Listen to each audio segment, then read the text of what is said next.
নমস্কার এভরিওয়ান, সবাই ওয়েলকাম করছি নতুন একটি রেসিপি দেখার জন্য। আশা করি যে যেখান থেকে ভিডিওটি দেখছেন সবাই সুস্থ আছেন এবং ভালো আছেন। আজকে নরম মুড়ি দিয়ে কলপিঠা। মুড়ি আমাদের কম বেশি সবার ঘরেই থাকে, আর অনেক দিন পর্যন্ত যদি মুড়িটা পড়ে থাকে সেই মুড়ি কিন্তু নরম হয়ে যায় অথবা ফেলে দিতে হয়। আর ওই মুড়ি ফেলে না দিয়ে আপনারা খুব সহজেই এই কলপিঠাটা তৈরি করতে পারেন। আর এই পিঠাটা তৈরি করা কোনো রকম ঝামেলা নেই, একবারে সহজ উপায়ে পিঠাটা তৈরি করা যায়। আর একবার তৈরি করে পুরো বছর সংরক্ষণ করে খাওয়া যাবে। এবার চলুন কথা না বাড়িয়ে রেসিপিটি শুরু করা যাক, আশা করি ভালো লাগবে। এখানে কিছুটা মুড়ি নিলাম, আর এই মুড়িটা ঘরে অনেক দিন থেকে পড়েছিল, একটু নরম হয়ে গেছে। আজকে এই মুড়িটা দিয়ে পিঠাগুলো তৈরি করে শেয়ার করব। মুড়িগুলোকে ব্লেন্ডারে খুব ভালোভাবে গুঁড়ো করে নিতে হবে, তবে আপনারা চাইলে পাটায় বেটেও গুঁড়ো করে নিতে পারেন। আর গুঁড়ো করার পরে অবশ্যই কিন্তু চেলে নিতে হবে। মুড়িগুলো গুঁড়ো করা হয়ে গেছে, এবার ভালোভাবে চেলে নিব। আর চেলে নেওয়ার পরে যে অবশিষ্ট অংশগুলো থাকবে এগুলো কিন্তু অন্য কাজে ব্যবহার করা যাবে। এবার যেটা করতে হবে, এই মুড়ির গুঁড়োটা একটা বাটিতে একটু মাপ করে ঢেলে নিব, কারণ জল ব্যবহার করতে হবে, একটু বেশি কম হলে সমস্যা হয়ে যাবে। তাই একটু বাটির মাপ করে মুড়ির গুঁড়োটা আমি ঢেলে নিব।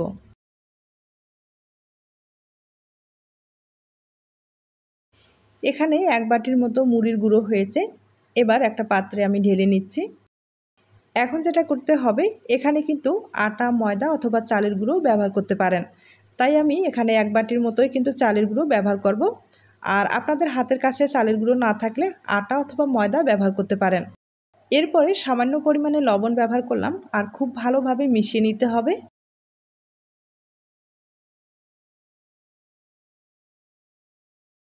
এখন এখানে জল ব্যবহার করতে হবে, আর জলের পরিমাণটা কিন্তু একটু মাপ দিয়েই ব্যবহার করতে হবে। যে বাটিতে আমি মুড়ির গুঁড়োটা ব্যবহার করলাম সেই বাটির মাপ করে এখানে 4 বাটির মতো জল ব্যবহার করব। কারণ এক বাটি মুড়ির গুঁড়ো ছিল আর এক বাটি চালের গুঁড়ো ছিল, মোট হচ্ছে 2 বাটি ব্যবহার করলাম। আর জল কিন্তু ডবল ব্যবহার করতে হবে। আপনারা যে পাত্রে মুড়ির গুঁড়ো অথবা চালের গুঁড়ো ব্যবহার করবেন অবশ্যই ওই পাত্রে মাপ করে জলটা ব্যবহার করতে হবে, মানে ডবল জল ব্যবহার করতে হবে।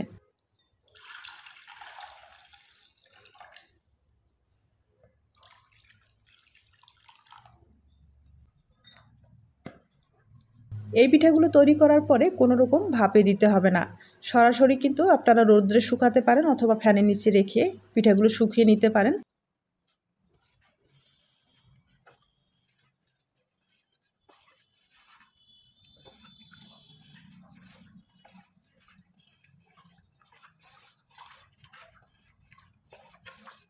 ভালোভাবে মিশিয়ে নিলাম। এবার চলুন আপনাদের আমি চুলায় নিয়ে যাচ্ছি। আমি একটা চুলায় কড়াই বসিয়েছি, এবার বেটারটা কিন্তু ঢেলে দিতে হবে। আর বেটারটা ঢেলে দেওয়ার পরেই এভাবে নেড়েচেড়ে নিতে হবে, নাহলে ভিতরে কিন্তু লেগে যাবে। আর চুলার আঁচটা মিডিয়ামে থাকবে। এখন কিন্তু কোনো অবস্থায় নাড়াচাড়া বন্ধ করা যাবে না, আর নাড়াচাড়া বন্ধ করলে ভিতরে কিন্তু লেগে যাবে, আর লেগে গেলে পিঠাগুলো একবারে ভালো হবে না।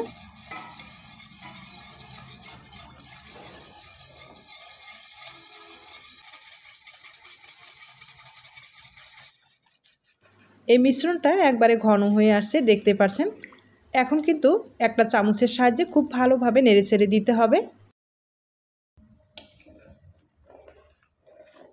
আর নাড়াচাড়া করতে করতে এক পর্যায়ে একটা ডো তৈরি হয়ে যাবে, আর এই ডোটা দিয়ে আমরা পিঠাগুলো তৈরি করে নেব। আমি আবারও বলছি, চুলার আঁচটা কিন্তু বাড়ানোর দরকার নেই, ভিতরে লেগে যাবে। ভিতরে লেগে গেলে যে ডিজাইনটা আমরা তৈরি করব, ডিজাইনটা তৈরি করতে সমস্যা হয়ে যাবে।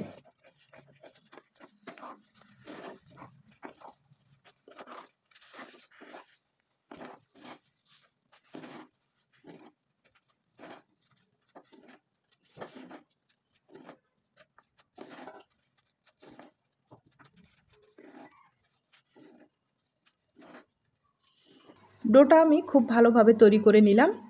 আর যখন দেখা যাবে যে ডোটা কিন্তু হাতে লেগে যাচ্ছে না, তখন বোঝা যাবে ডোটা কিন্তু পুরোপুরি রেডি হয়ে গেছে। তবে এই ডোটা কিন্তু অবশ্যই একটা ঢাকনা ব্যবহার করতে হবে, গরম অবস্থায় পিঠাগুলো তৈরি করে নিতে হবে। আর পিঠাগুলো তৈরি করার জন্য অবশ্যই প্লাস্টিক ব্যবহার করতে হবে, হালকা করে তেল লাগিয়ে নিতে হবে। আর লাগবে একটা সিরিঞ্জ দিয়ে খুব সহজেই আপনারা এই পিঠাটা তৈরি করে নিতে পারবেন। আর সিরিঞ্জে অনেকগুলো কিন্তু ছিদ্র করে নিতে হবে, তাহলে সিরিঞ্জ দিয়ে খুব সহজেই এই পিঠাটা তৈরি করা যাবে।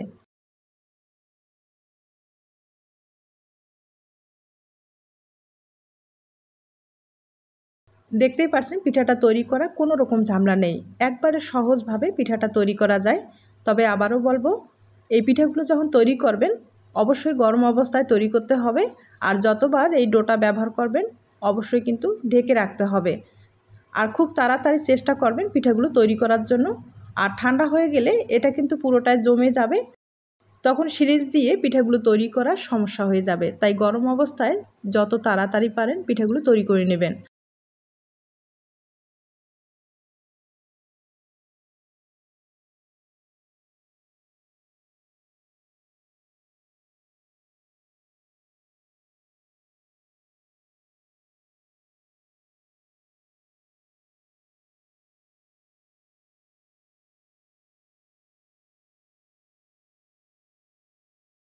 আমি কয়েকটা পিঠা তৈরি করে দেখিয়ে দিলাম।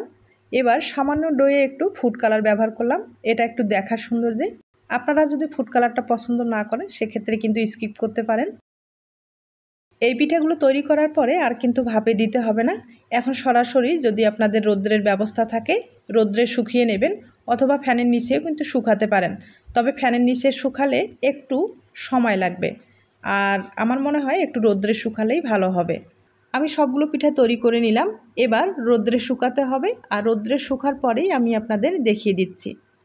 পিঠাগুলো আমি রৌদ্রে শুকিয়ে নিলাম, শুকানোর পরে দেখতে পাচ্ছেন কতটা সুন্দর হয়েছে।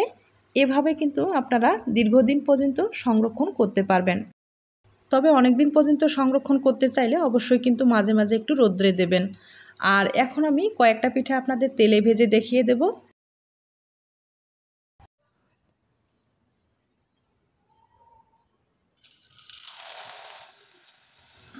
এই পিঠাগুলো ভাজতে কিন্তু বেশি সময় লাগে না, তেলে দেবেন আর তুলে নেবেন।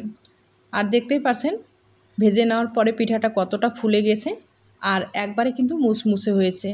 একইভাবে আমি আরও কয়েকটা ভেজে দেখিয়ে দিচ্ছি।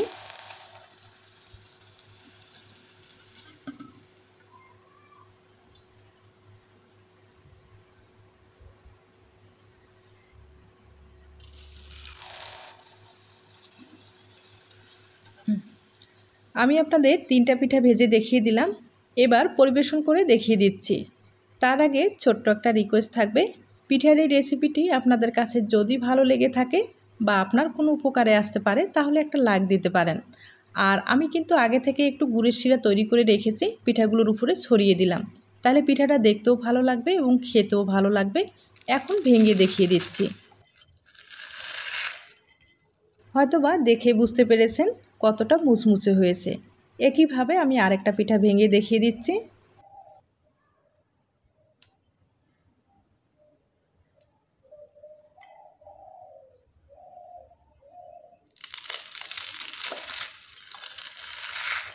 পিঠার এই রেসিপিটি আপনাদের কাছে যদি ভালো লেগে থাকে অবশ্যই বাড়িতে ট্রাই করে দেখতে পারেন।